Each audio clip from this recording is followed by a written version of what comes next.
Hey guys, I am the MMA Breakdown. This is my video for my UFC 204 predictions.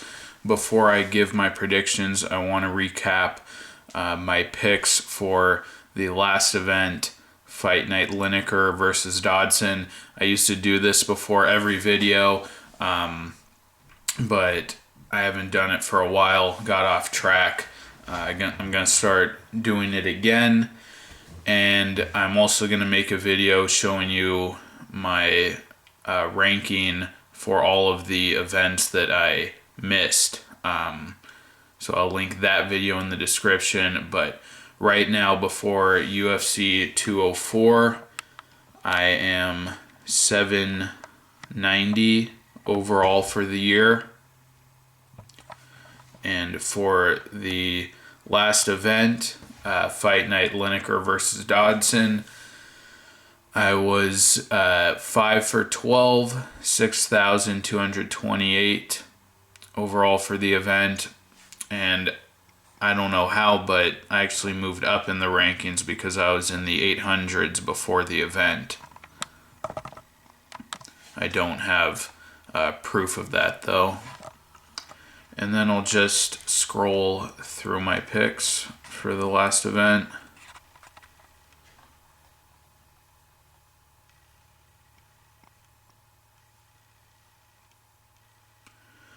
Alright guys, now on to my predictions for UFC 204.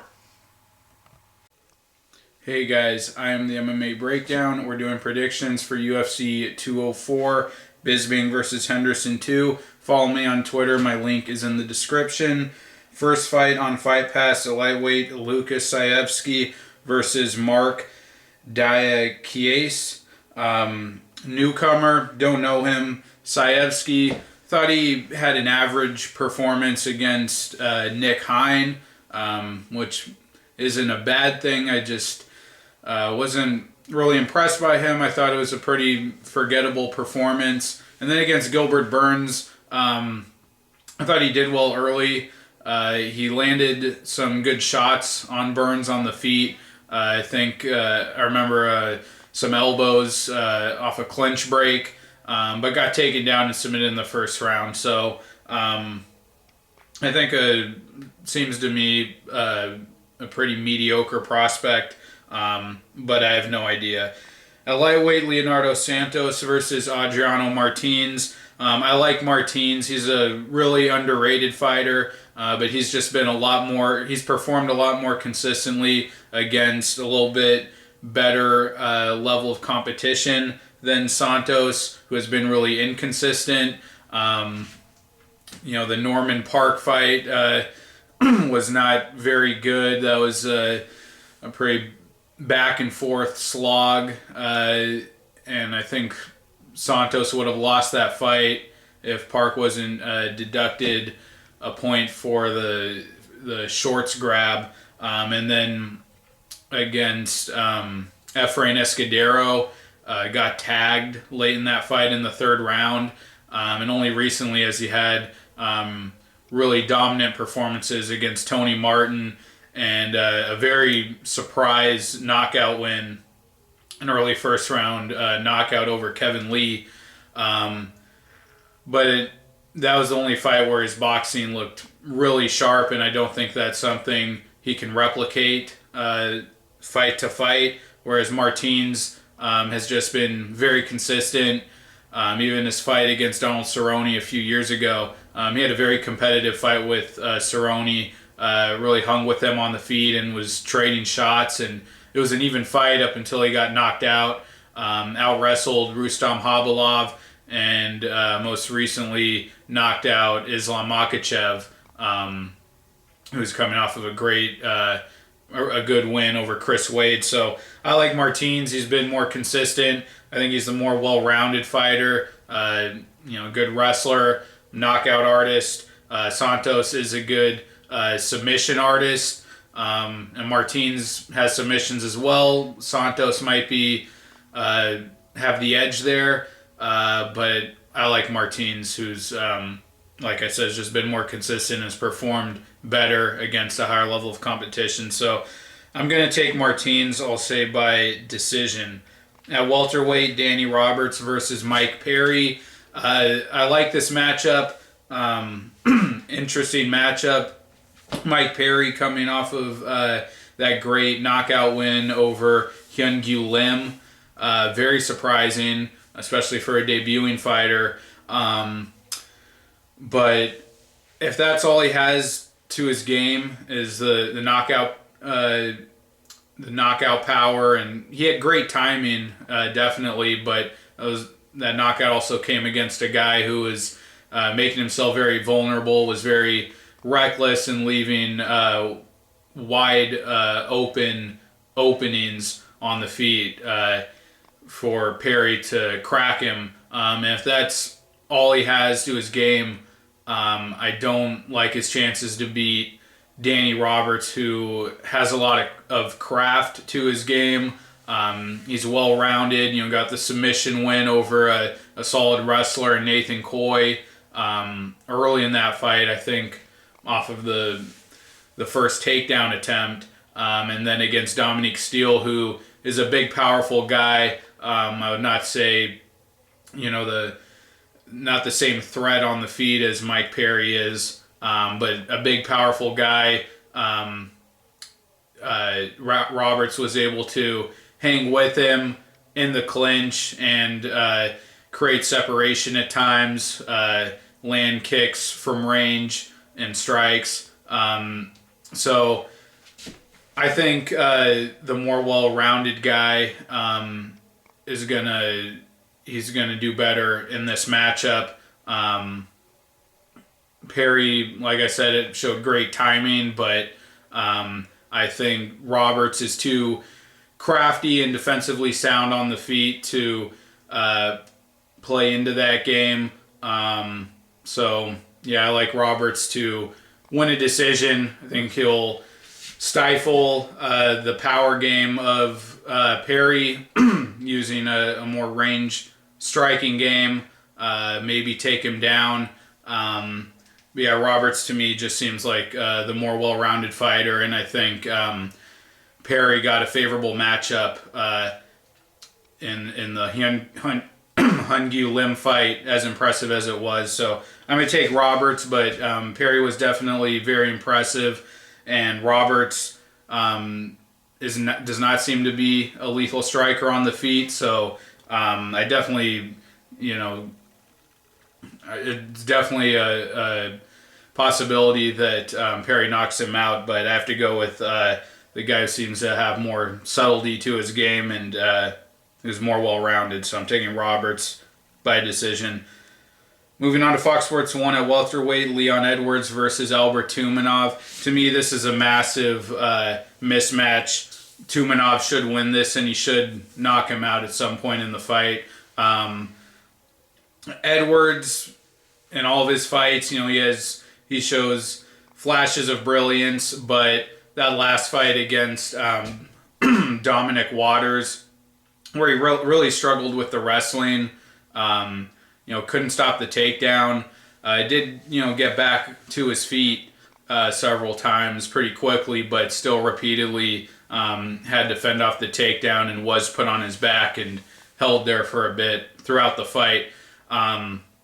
Struggling that much against a guy who's on no one's radar and really has had zero success in the UFC, and is also ran from Tough. That to me just proved that Edwards isn't making the strides in his game that a high-level prospect would be, especially against considering the level of competition. So I don't think Edwards is a good range striker. He's technical, but he doesn't have enough volume or consistent output. I'm taking Tumenov. If Lorenz Larkin, couldn't get comfortable on the feet against Tumenov and having success with the leg kicks, and Tumenov still being able to pull through and win that fight, I don't see Edwards really having much success, or not enough to make it competitive or win the fight. So I like Tumenov to get the knockout. He's just a more skilled, lethal striker. So Tumenov by knockout. At bantamweight, Damien Stasiak versus Davy Grant. This is another interesting matchup. Kind of a tough one to call, I think. Davy Grant, scrappy fighter, throws a lot of volume. But in his last fight against, what's the guy's name from Tough Latin America? I can't think of the guy's name. He was put in some bad positions in that fight. Marlon Vera. He was put in some bad positions on the ground. Vera was able to tie him up and drag him down when Grant closed distance. And eventually Grant overcame that and was able to put enough volume on him and aggression. And was able to get I think it was a TKO win, if I'm not mistaken. But Stasiak, I think, might have a higher level of grappling, at least positional grappling, than Vera. Struggled with the wrestling in his debut against Yatsin Meza, but took his back early in that fight, almost choked him out. And then in his last fight against Philippe Pejic, took him down right at the beginning of the fight and submitted him. So I just think Stasiak is going to be the more refined grappler here. Probably have a physical advantage on the ground. On the feet, I think Davy Grant should have an advantage. Not a technical striker, but throws a lot of volume, and Stasiak has been a pretty low volume striker, although he has that unorthodox karate stance. So not quite sure what to expect on the feet here. I do think Grant, just with his volume, might be able to, punch his way to a decision, just being more active. But I think Stasiak's ground game is going to win out here. So I'm going to take Stasiak, maybe by late sub or decision, but I like him to take Grant down and control him from there. At bantamweight, Ian Entwistle versus Rob Font. Entwistle shouldn't be in the UFC. It's pretty much been exposed as a joke. His whole leg lock only approach. Perez stopped that. Dan Hooker did the same thing. And Rob Font is a good, promising fighter. Didn't do so badly against John Lineker. Lost a decision to him, and Lineker's been tearing through people and just won the fight with John Dodson. So I like Font. Lanky striker, showed power against George Roop. Looked good against Joey Gomez. So I'm high on Font, and Whistle, he has nothing to his game other than those leg locks, so he's going to come out and try to do the exact same thing he's done his last couple of fights. And Font will stuff that, I'm sure, and pound him out. So Font by first round TKO. At bantamweight, Yuri Alcantara versus Brad Pickett. Brad Pickett, although he could easily be on a 4-fight losing streak right now, a lot of people thought Rivera won their last fight. I think since his return to bantamweight, he really hasn't looked bad, and I would even say has looked pretty good considering how poorly his run at flyweight went. Was doing really well against Thomas Almeida early, dropped him, and then against Rivera won the fight. Still struggled, still ate a lot of shots, but was able to secure the takedown and edge out a victory. But Alcantara, his speed and his range striking game, I think is going to be too much for Brad Pickett. I think Alcantara possibly might finish Pickett. Pickett is tough to finish, but he's getting older and slower, and he's struggled with guys with length and or speed in the past.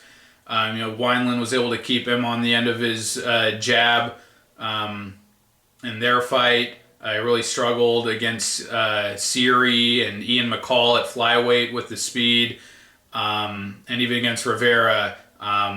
Rivera had length on him and was able to land a lot of shots. So Alcantara, likes those long kicks and strikes. I think he'll be able to keep Pickett on the outside, possibly hurt him, and then he really jumps on guys when he has them hurt. He's a dangerous submission guy.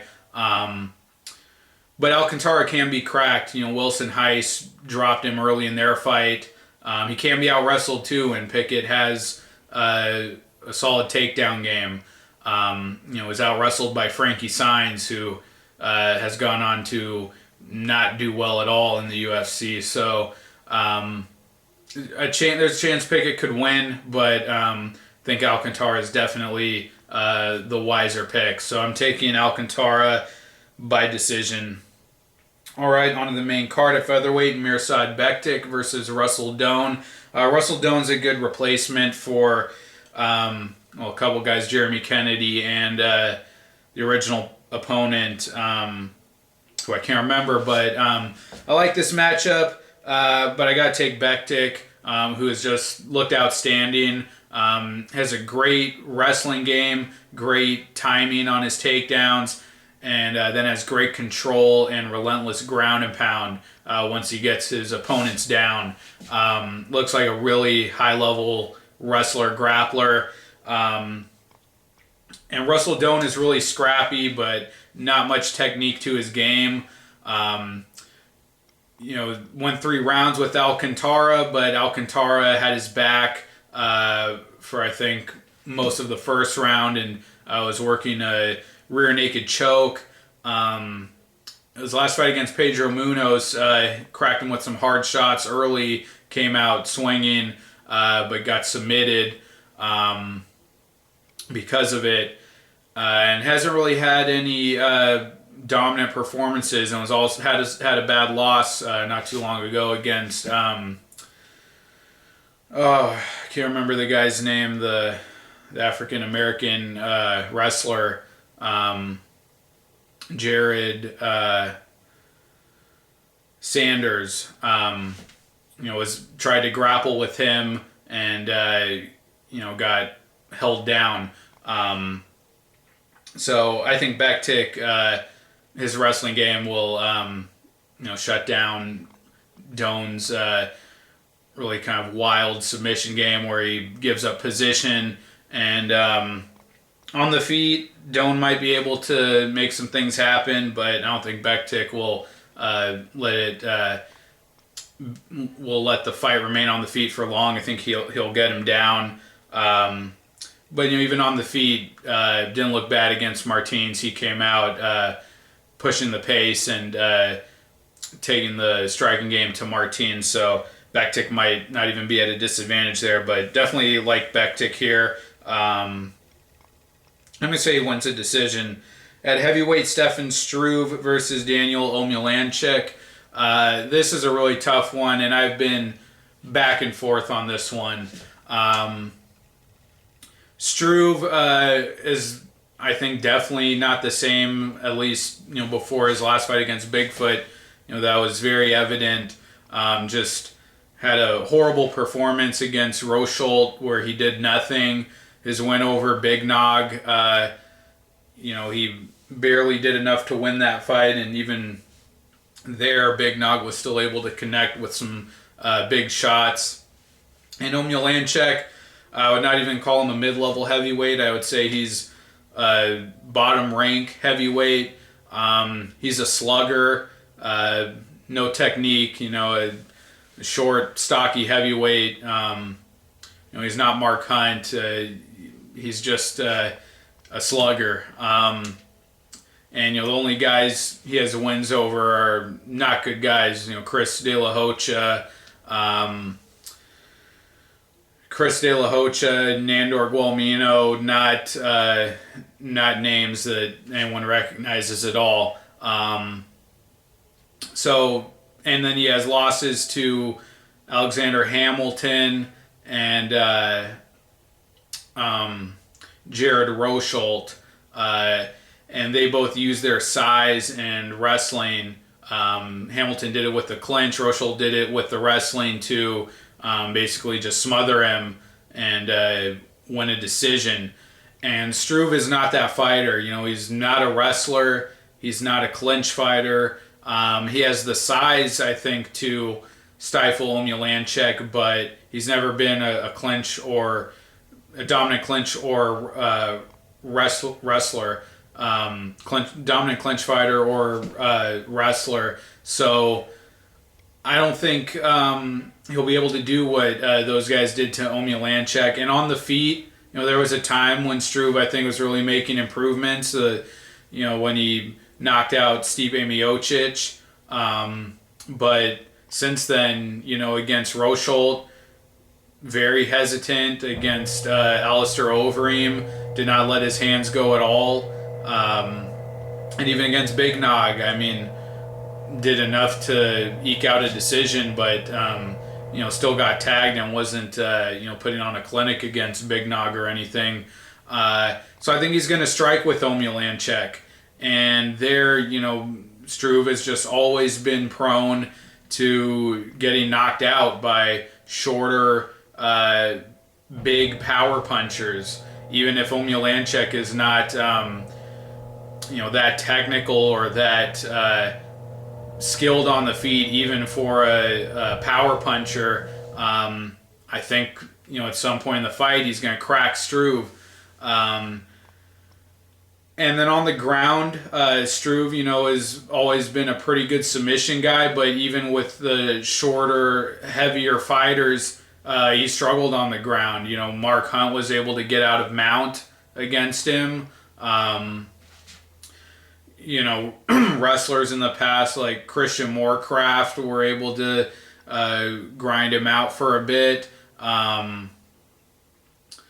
And Jared Rosholt took him down, and Omielanczuk's not a wrestler, but in his last fight against Alexei Olenek, who had some submission ability, he was able to win scrambles, reverse position, end up on top long enough to win rounds, and was put in some very bad spots in that fight.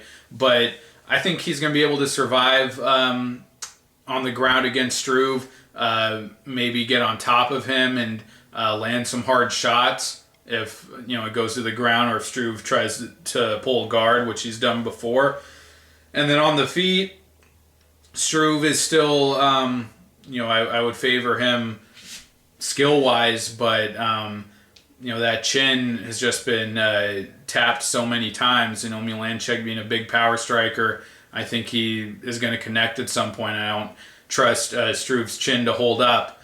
And, the last fight against Bigfoot, it was definitely better than, Struve's previous losses since his comeback. But, it was Bigfoot, so I can't really take much away from that.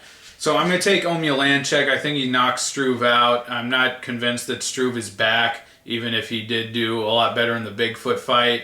But it's a real close one. I think it's a coin flip, but I will take Omielanczuk by knockout. All right, at light heavyweight, Ovince Saint Preux versus Jimi Manuwa. Another good matchup. I think most people are really favoring Ovince Saint Preux here, and I've really been I picked Saint Preux in a lot of his previous fights. I've been on that hype train for some time now, but I don't think this is a good matchup for him. On the feet, Saint Preux is far from technical. He's a big power puncher. He's athletic, very explosive. But Manuwa is very composed, very technical. He's a slick striker, and I think he definitely has the range striking. He has the jab to really frustrate Preux and stifle Preux's big power game and athletic based striking approach. And Preux still can be out wrestled. You know, we saw it in the Bader fight. You know, Jones was able to take him down. So I think, and also Glover Teixeira. So I think Manuwa can expose him there. Manuwa seems to be a guy who really game plans well. You know, had a very uneventful, very boring fight against Jan Blachowicz, but really dominated him in the clinch, and Blachowicz had no success in that fight. And Blachowicz, you know, did a lot more to Gustafsson. So, you know, I think Manuwa can expose the takedown defense of Preux. I think he can technically outstrike him. I think he can win the clinch too, which you know, he did against Blachowicz. Manuwa has been, you know, he had a couple fights there where the fights ended, you know, kind of by a freak occurrence. You know, a couple leg injuries there, but I just think technically he's a lot sharper than Ovince Saint Preux. Preux's ground game is still a liability, and you know, on the feet, Preux has power, but is not the combination or pocket striker that Rumble Johnson is, and Manuwa was able to go around with him. And Manuwa also you know, won a couple rounds with Gustafsson, and you know, got some shots in that fight. I'm gonna take Manuwa here. Preux has been improving, definitely. He's been rounding out his game. You know, had a nice performance against Cavalcante, you know, where he showed off a bit of wrestling, and on the feet he remained pretty composed. But I think Manuwa is just, again, technically a lot sharper. Will have the jab, the better precise technical strikes from distance. And then I like him to take Preux down as well. So I'm going to take Manuwa for a decision. At middleweight, Vitor Belfort versus Gegard Mousasi. I think Belfort losing his last fight against Jacare the way he did proved that he's not going to be competitive with any of the elite fighters in his division. And Mousasi is that, or at least, you know, very close to being one of the very elite fighters at middleweight. On the feet, anyone who strikes with Belfort, you know, runs the risk of eating a kill shot and getting knocked out. But I think, you know, Belfort's wins over the last couple of years have come against guys who, you know, were old and unathletic. You know, like Dan Henderson twice. So, you know, Mousasi in that Hall fight was caught by a wild shot. So, you know, Belfort having done that in the past to, you know, Rockhold, I would say there's definitely a chance he could land that. But Mousasi is also pretty defensively sound, and that Hall fight was his only TKO loss of his career. So I don't like the chances of him being that reckless again, or that unprepared to eat a shot like that. I think he'll use that slow, plodding, methodical striking game of his, you know, pumping the jab and just walking Belfort down. And then I like him to use the wrestling because Belfort cannot fight off of his back. And Mousasi has really gone to his wrestling in his last couple of fights. Well, not his last couple, but, you know, Philippou is against Hall. He was doing great on the ground. So I think he could really dominate Belfort there on the ground, get a submission or a TKO. And on the feet, Mousasi, you know, proved in his last fight, he can be very dangerous when he opens up and lets his hands go. You know, he's still a very skilled kickboxer, still a powerful technical striker. So I like Mousasi. You know, I think he stays composed. works the jab, finds openings, and then probably goes to that wrestling at some point to get it to the ground, and then dominate Belfort from there. So going with Mousasi. I think he will win by finish. And then the main event for the middleweight title, Michael Bisping versus Dan Henderson. I'm not going to tell you, Dan Henderson's going to win. Bet on him. But I certainly think that the matchup, while it's different,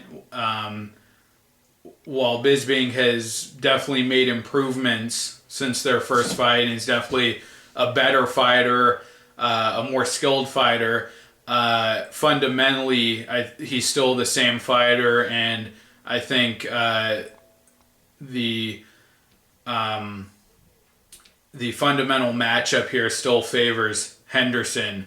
I think the biggest misconception here is that Bisping is a knockout artist now. He's a power striker. And I think that's just not the case at all. I mean, it was definitely a very surprising win over Rockhold, and the way he beat him by knocking him out. But, Rockhold overextended on a strike, left himself wide open. He already, wasn't taking Bisping seriously, and was, fighting in a way that generally left himself vulnerable to being countered. And that was something that he had done in the first fight, which Bisping had read and was prepared for in the rematch. And I think that's what really allowed the knockout to happen, more than Bisping just all of a sudden becoming a one-shot knockout artist. So, I mean, Hendo's chin, is always, has been knocked out a ton over the last couple of years, and I guess any shot now could put him out, and Bisping should definitely land more volume on Henderson. I think even before Henderson, lands the knockout strike, which is what I think is going to happen, Bisping will land some volume, and Henderson's chin, I think, is brittle enough that he could, be knocked out or TKO'd before he gets off, the H-bomb. But yeah, I don't consider Bisping to be a natural power striker.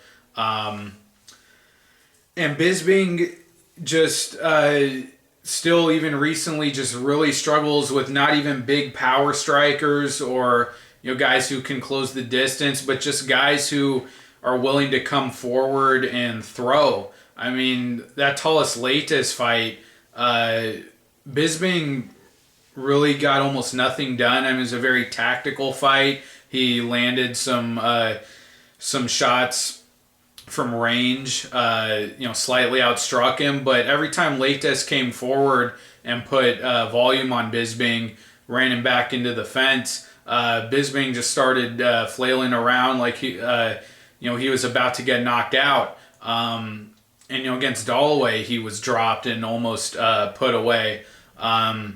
So his chin has been sliding, lately, as well as Henderson's. And Henderson, I would argue Henderson's chin is probably better. To survive, onslaughts from Hector Lombard and Shogun. I think those guys are still more dangerous strikers than Bisping.